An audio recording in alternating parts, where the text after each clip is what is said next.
ඊයේ ප්‍රවෘත්තියක් වාර්තා වුණා මේ ග්‍රෑන්ඩ් පාස් ස්ටේස්පුර ප්‍රදේශයේ නවගම්පුර මේ පොලිසියට කම්ප්ලේන් එකක් එනවා එක්තරා දියණියකින් කාන්තාවකින් තමන්ගේ අම්මා දවස් කීපයකින් ඉඳන් අතුරුදන් වෙලා ඉන්නවා කියලා.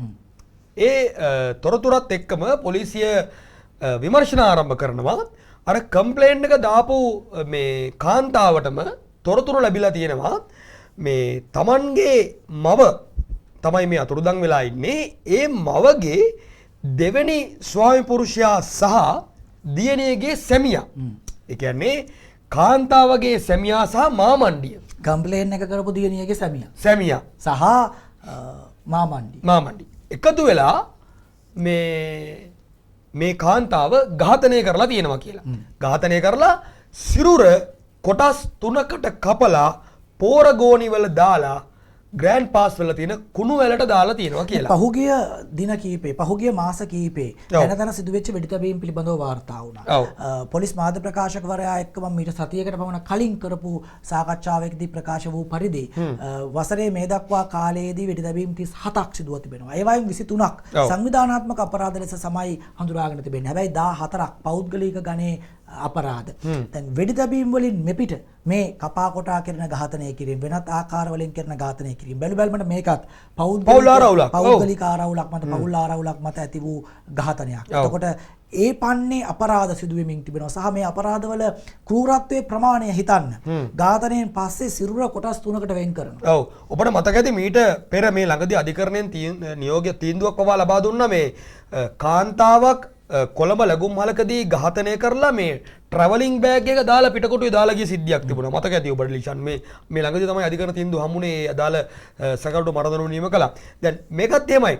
Tamanගේ ඥාති කාන්තාව මේ මරන්නේ නේ එහෙම මරලා නැන්දම මරන්නේ මේ. ඕ තමන්ගේ බිරිඳ. එහෙම මරන්නේ මේ මරලා විතරක් නෙමෙයි ඝාතනය කළා විතරක් නෙමෙයි සිරුර කොටස් 3කට කපලා ඒක පෝරගෝනි වල දාලා තමයි මහා රෑ වැස්සේ කුණුවලකට ගිහින් දාන්නේ. මේ පිළිබඳ යම් CCTV සාක්ෂිත් ලැබෙනවා. දර්ශන තිබුණා. CCTV දර්ශන තිබුණා. ඒ දර්ශන වල පැහැදිලිව තියෙනවා ඒ සහකරුවන් මේ අවස්ථා 3කදී සිරුරේ කොටස් පෝරගෝනි වල දාලා කරේ තියාගෙන ගිහිල්ලා කුණුවලට දානවා. පෝරගෝනි කරේ තියාගෙන එක තමයි CCTV දර්ශනයෙන් පේන්නේ. දැන් පොලිසිය විමර්ශන වලදී ලැබුණු සෙසු සාක්ෂිත් එක්ක සැක කරනවා මේ පෝර උරේ දාගෙන ගියේ අර කොටස් කරන ලද සිරුර සහ ඒ සහකරුවන් පොලිසිය හමුවේ පාපොච්චාරණය කරලා තියෙනවා මේ සිද්ධිය සම්බන්ධයෙන් නිවස තුලදී ඝාතනය කළා කොටස් මෙහෙම වෙන් කරලා ඒවා කුණුලට ගිහින් දැම්මා කියලා නිවසේ ස්ථානයේ කිහිපයක තිබිලා ලේපැල්ලම් හඳුනාගෙන තියෙනවා පොලිසිය විසින් විමර්ශන ක්‍රියාත්මකයි දැනට මේ සහ මේ ඝාතනට ලක්වෙච්ච කාන්තාව ළඟ යම් වටිනාකමක් සහිත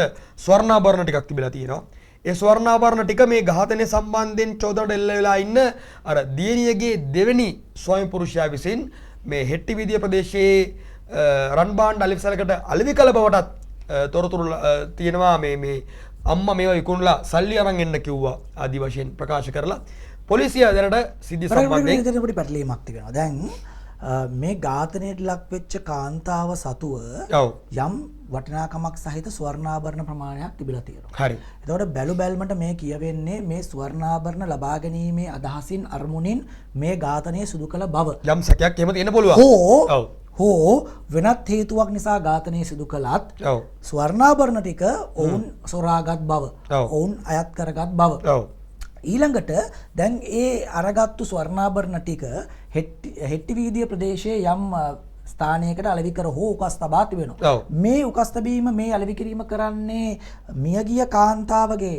දෙවනි සැමියාද නැත්නම් බෑනද? මියගිය කාන්තාවගේ දියණියගේ ස්වාමි පුරුෂයා කියන්නේ බෑනා. මියගිය කාන්තාවගේ බෑනා. ඒ කියන්නේ මියගිය කාන්තාවගේ දියණියගේ ස්වාමි පුරුෂයා තමයි මේ අලෙවි කිරීම කරන්නේ. එතකොට ඝාතනය සම්බන්ධයෙන් ඇඟිල්ල දික් වෙන්නේ ඝාතනය සම්බන්ධයෙන් චෝදනාව ලක් වෙන්නේ එක්කෙනෙක් දියණියගේ ස්වාමි පුරුෂයා. ඒ කියන්නේ බෑනා. සහ චෝදනාවට ලක් වෙන අනිත් කෙනා මියගිය කාන්තාවගේ දෙවන සැමියා.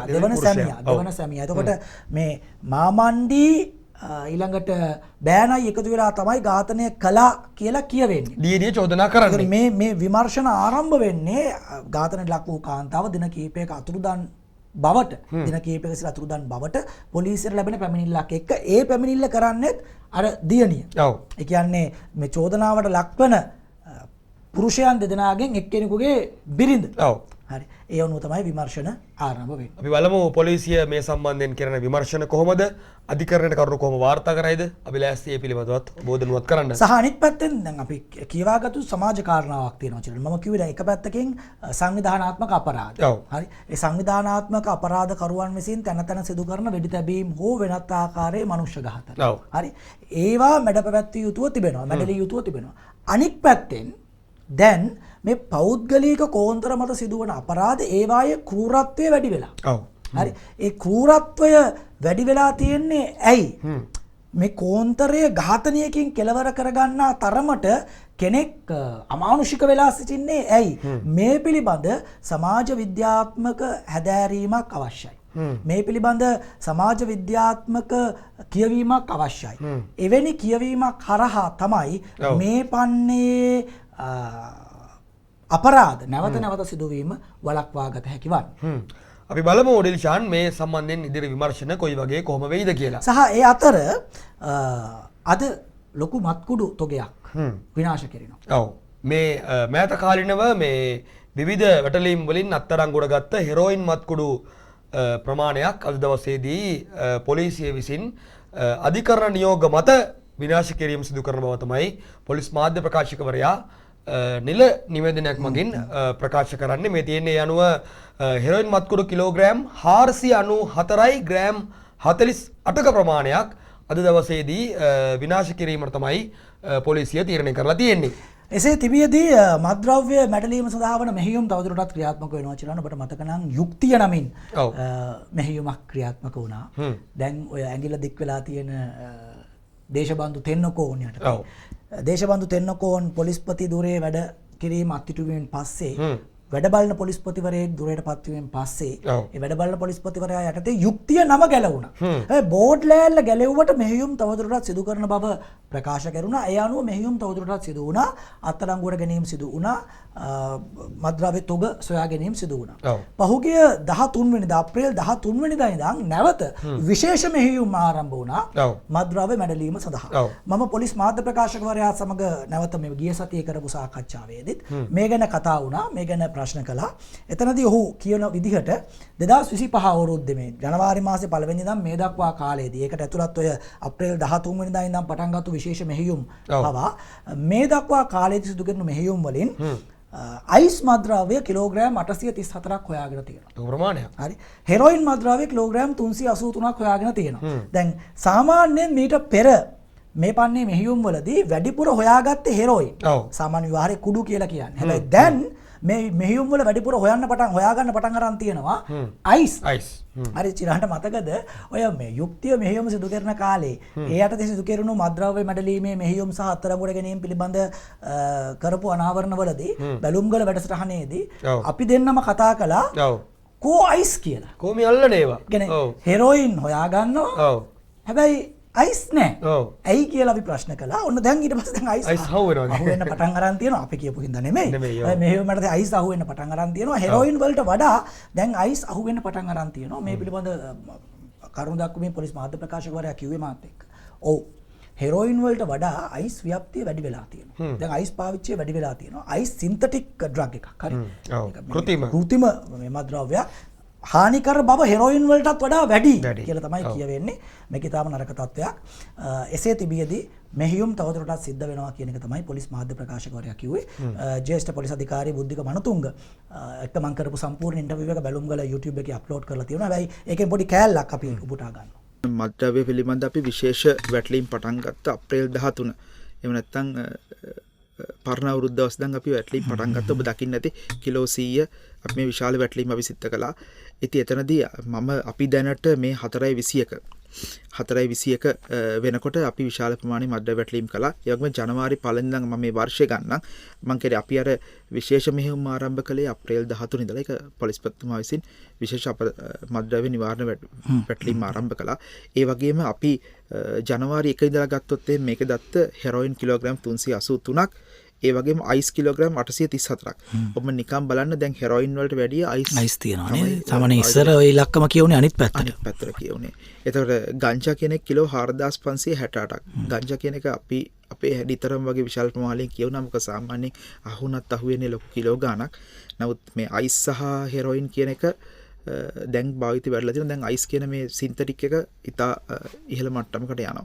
ඉතින් එතකොට මේ තමයි අපි ඇත්තටම පහුගිය කාල සීමාව තුළ කරපු පැටලීම් හැබැයි ප්‍රශ්නේ තියෙන්නේ දැන් ඔච්චර අත්අඩංගුවට ගත්තට මේ හෙරොයින් වේවා අයිස් වේවා හිඟයක් නෑනේ. දැන් කවුරුත් එහෙම මේ කුඩු නෑ කියලා කියන කෙනෙක් නෑනේ. නමුත් මේ යම් හිඟයක් තියෙනවා. ඔබ කියනවා වගේ මේ අත්අඩංගුවට ගැනීම සිද්ධ කරපු ආසන්න දිනවලදී යම් හිඟයක් දකින්න තියෙනවා. ඒක ස්ට්‍රීට් ලෙවල් එකේ බැලුවොත් යම් හිඟයක් තියෙනවා සහ කුඩු පැකට් එක මිල පවා රුපියල් 1500 ඉඳන් ඉහළට මේක 3000 වෙනකම් වැඩි වෙනවා සාමාන්‍යයෙන් මේ වැටලීම් කරපු දවස්වල. නමුත් ඔබ කිව්වා වගේ ඉතින් රට තුළට පැමිණෙන ආකාර බොහොමයි. අපිත් අපගේ බුද්ධ්‍යංශ හරහා මේ ක්‍රියාවලිය සියල්ල සිද්ධ කරනවා. නමුත් රට තුළට නොයෙකුත් ආකාරයෙන් එනවා. ඉතින් මේක ඇත්තටම මං කිව්වේ ඒකයි කවදාවත් මේ මහ ජනතාවගේ සහායක් නොමැතිව පොලිසියක් කවමදාවත් මේ සාර්ථක වෙලා නැහැ. ඉතින් එතකොට ඒ සියලු තොරතුරු ටික ආවට පස්සේ තමයි අපිටත් පුළුවන් වෙන්නේ. නමුත් ඉතින් ඔබ දැක්ක පහුගිය කාලෙත් සමහර ඒවා අපි හොඳට ප්ලෑන් කරලා අපි ගත්තේ ඔබ දැක්ක. සමහර ඒවා අපි හොඳට සංවිධානාත්මකව අපි වැටලීම් කළා. සමහර ඒවා අහම්බෙන් අපේ නිලධාරීන් නමුත් විමසිලිමන්තව හිටපු හින්දා දික්වැල්ලේ වුණත් ඔබ දැක්ක අහඹු සිදුවීමක් තොරතුරු කර නෙවෙයි. නමුත් අපි විමසිලිමත් භාවයෙන් හින්දා අපි දික්වැල්ලේදීත් අපි හෙරොයින් සයිස් විශාල ප්‍රමාණයෙන් අපි ගත්තා. ඉතින් ඒ නිසා මේ ක්‍රියාවලිය අපි දිගින් දිගටම කරගෙන යනවා. ඉතින් කොහොමත් මත්ද්‍රව්‍ය කියන එක ඇත්තටම හැකි උපරිම ආකාරයෙන් අපි පාලනය කළ යුතුයි. මම දන්නේ මේක 100%ක් නවත්තන්න පුළුවන් කමක් වෙයිද කියන එක ගැන ඒ ගැන මට මතක. නමුත් ඉතා දැඩි පාලනයකට කොහොම හරි ලක් කළා අපේ අවසාන අරමුණ තියෙන ශූන්‍ය කිරීම. නමුත් ශූන්‍ය කරගන්න හැකියාවක් නැත්නම් අඩුම ගානේ අපි ඉතා දැඩි පාලනයක් කරීමක් කළ යුතුයි. ශූන්‍ය කර ගැනීම තමයි අපගේ ඉලක්කය විත්තේ. කොහොමුණත් ඉතින් අපිත් මේ සඳහා උපරිම උත්සාහය දරනවා. සාවි පොලිස් මද්‍රව්‍ය නාශක කාර්යාංශය වෙනම ස්ථාපිත කාර්යාංශයකුත් කරන. ඉතින් මේ විශාල ප්‍රමාණ අපිට පේනවා මේ මාස 4ක් තුළ මේ විශාල ප්‍රමාණයක් කිලෝ 4500ක් ගංජා, ඒ වගේම අයිස් කිලෝග්‍රෑම් 830 ගණන්, පොඩි ග්‍රෑම් වලින් නෙවෙයි මේ කිලෝග්‍රෑම් 834ක්. ඒ වගේම හෙරොයින් කිලෝග්‍රෑම් 383ක්. ඉතින් මේ අධික ප්‍රමාණයෙන් අපි විශේෂ නාවික හමුදාව අපිට උදව් කළා. දකින්න ඇති මුහුදේදී අපිට කිසිම ක්‍රියාකාරකමක් කරන්න බෑ. නමුත් නාවික හමුදාව ඔවුන්ගේ බුද්ධ්‍යංශ එක සමග එකතු වෙලා ඒක ඔවුන්ට ඒ ගෞරවය දිය යුතුයි. මොකද ඔවුන් තමයි මේ සමහර දේවල් වල අපගේ මැදිහත් වීමකින් තොරව නාවික හමුදාව විසින්ම ඔවුන්ගේ බුද්ධ්‍යංශ හරහා තොරතුරු අරන් අපිට හෙරොයින් දුන්නා. කොහොම හරි අපි සියලු දෙනාම අවසාන වශයෙන් උත්සාහ කරන්නේ මේ රට තුළට මේ විෂ ටික එන එක නවත්ත ගන්න තමයි. අල්ලන කුඩු වලට මොකද වෙන්නේ කියන එක ගොඩක් දෙනෙක්ට තිබුණු ප්‍රශ්නයක්. දැන් ඔන්න අල්ලපු කුඩු කිලෝග්‍රෑම් 500කට ආසන්න තොගයක් අද විනාශ කෙරෙනවා. නඩු කටයුතු වලින් පස්සේ මේ විනාශ කිරීම සිදු කරනවා තමයි පොලිසිය කියන්නේ. හැබැයි තව තියෙනවා. අපි බලමු ඒවටත් මොකද වෙන්නේ. අල්ලන ඒවා අල්ලන්නේ නැති ඒවා අල්ලපු නැති ඒවා ඒවත් ඉක්මනට අල්ල ගන්න ඕනේ.